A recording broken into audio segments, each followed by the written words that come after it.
Just a quick video here. My 2003 S2000 installed the Grom I don't know, G-AUX1. It's just the auxiliary input. You can see it's just a small unit, has a cord plugged in the back. This one doesn't have Bluetooth like some of the other options, but for whatever reason I preferred the auxiliary input only. I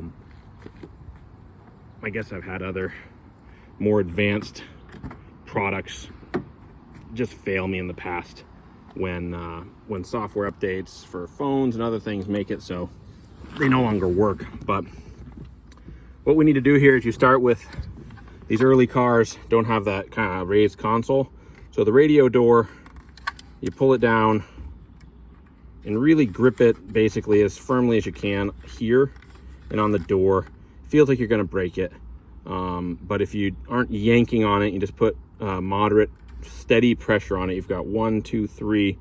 These clips on the bottom will disengage first, and it'll pop out a little bit, and then you've got 4 clips, 2 on each side up here, and you can kind of work your way up here and pull on it, and one side will pop out the other, and you're good to go. I ran the aux cable.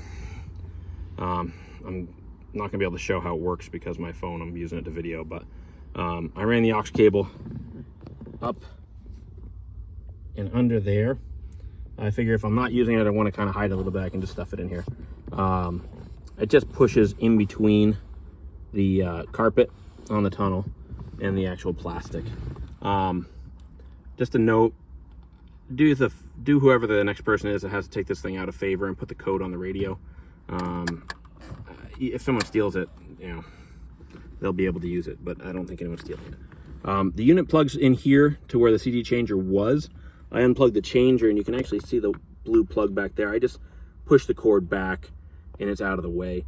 And then the Grom unit itself, if I can do this, is back up under here behind the SRS module. You can see it's got that white plug on it. And I faced it this way so that the aux plug comes out the far side, so that if this gets tugged on, it's that much less likely to unplug from the unit and have to take the radio back out again. But that's really all there is to it. Unplug the CD changer, plug this thing in. I needed the code after I did that, but I think that's because my battery was dying. But